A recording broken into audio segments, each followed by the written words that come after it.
Bharatiya Janata party तार अभ्यासगत process रे प्रक्रिया रे जेबे जेबे निर्वाचन हारिबा को जाए विरोधी दल मानक उपरे विशेषकर शासक दल मानक उपरे मिछ फॉल्स एलिगेशन कोठी सरकारी कलर अपव्यवहार हैला कोठी अर्थ बंटन हैला एभली सबू मिछ एलिगेशन दे थाए। ये स्वाभाविक प्रक्रिया भारतीय जनता पार्टी निर्वाचनी प्रचार रे कोठी ना कोठी ए निर्वाचन प्रचार समय रे मने हैला जे केंद्र मंत्रींकर उपरे साधारण लोकंकर गोटे बड़ असंतोष बा आक्रोश अछि।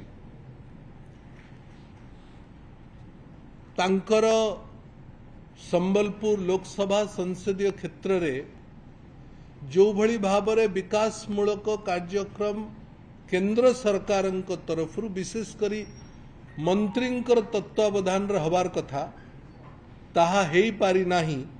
या लोकंक मन भीतर गोटे बड़ आक्रोश एवं बड़ दुख अछि।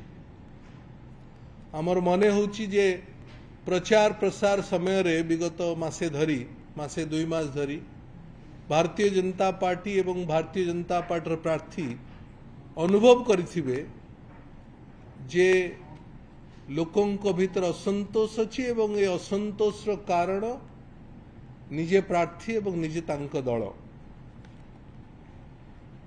संबलपुर एवं कटक मध्य थिबा जातीय राजपथ 55 आमे बारंबार कि कथा उठेछु आज मध्य पुनर्बार उठुछु कारण यही कथा अंचल रे बारंबार कि उठुछि साधारण लोकंक पाखरु जे संबलपुर एवं कटक मध्य थिबा राजपथ 55 जातीय राजपथ 55 रो काम मरामती इत्यादि कौन सी कथा आगे नथिबा कारण जहाँ केंद्र सरकार तत्वावधान हबार कथा एवं केंद्र सरकार समस्त कामर दायित्व निजे मंत्री नहीं छिले।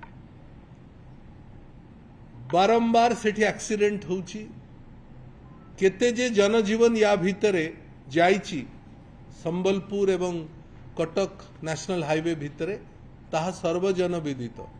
आपण मानक टीवी चैनल रे एवं खबर कागज रे मीडिया रे आमे समस्ते ताकू जानिचे देखिचे। लोकंकर से असंपूर्ण कार्य प्राय गोटे बड़ आक्रोश अछि। मंत्री निजे देशर शिक्षा मंत्री गोटे भी केंद्रीय विद्यालय स्कूल संबलपुर लोकसभा अंतर्गत खोलिला ना। दायित्व संपूर्ण भाव तांकर ही थिला। स्किल डेवलपमेंट मंत्री मध्य केंद्र रे सीए किंतु केंद्रर एकमात्र स्किल डेवलपमेंट सेंटर गोटे भी स्किल डेवलपमेंट सेंटर संबलपुर अंतर्गत लोकसभार 7टी जाक विधानसभा रे कोठी गोटे भी खोली पारला नहीं। बरम जगन्नाथ मंदिर रो जो काम हला एवं मां समलेश्वरी जो काम हला ताकू भारतीय जनता पार्टी रो संबलपुर लोकसभा संसदीय क्षेत्र प्रार्थी एवं तांकर दल उभय केतबळे विरोध कले केतबळे अवरोध कले केतबळे प्रश्न उठेले केतबळे नापसंद करले। विभिन्न मत मंदिरर जगन्नाथ मंदिरर एवं समलेश्वरी मंदिर आराध्य देवता प्रभु जगन्नाथ एवं सेठिकार समलेश्वरींकर मां समलेश्वरींकर मंदिरर आज जो नवीकरण हिची ताहा बोधे ओडिशार विभिन्न अंचल रे जो मंदिरर नवीकरण सरकार दायित्व नहीं समलेश्वरी मंदिर बोधुए देखिला भली गोटे जिनिस हिची आपण माने निजे मध्य ताको अनुभव करथिबे। महानदी कोलफिल्ड बारंबार खिरी आमे कहिछु जे कोयला संपदर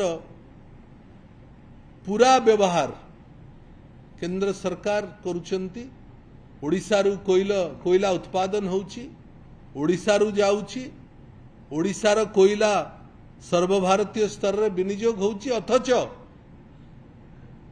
कोयलार एमसीएल रो समस्त सीएसआर फंड को गोटे सीएसआर फंड रो विनियोग किभली ढांचा रहला ताहा आज पर्यंत लोकलोचन को आसला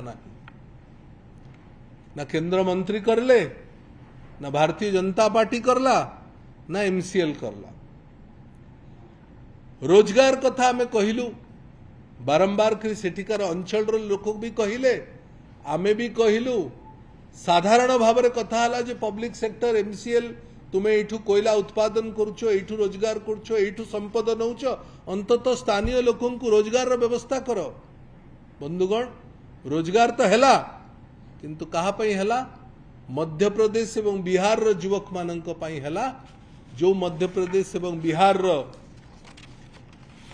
राज्यसभा सांसद भाव में आजिकार भारतीय जनता पार्टी रो प्रार्थी पूर्व दिन रे दायित्व नहीं थिले। एबे आमर अनुभव होउची अनुमान होउची जे निश्चित भाव में भारतीय जनता पार्टी रो प्रार्थी संबलपुर लोकसभा संसदीय क्षेत्र बुलुचंती देखुथिबे अनुभव करुथिबे जे हुए तो 10 वर्ष शासन व्यवस्था भितर केंद्र सरकार रो यदि आमे ए सब काम भारतीय जनता पार्टी ए सब काम यदि करिथांता हुए तो आज लोकंकर नापसंद हबार सामना करने को पड़ी न था। मिछ एलिगेशन मिछ कथा केतबळे सरकारी कल व्यवहार होउची केतबळे अर्थर बंटन होउची ए कथा कहिकिरी गोटे निश्चित पराजय को जाउथुवा भारतीय जनता पार्टी निजको निवृत्त रहिबा को चेष्टा करुची ताहा संभव नुह। भारतीय जनता पार्टी रो संबलपुर लोकसभा क्षेत्र रे पराजय सुनिश्चित।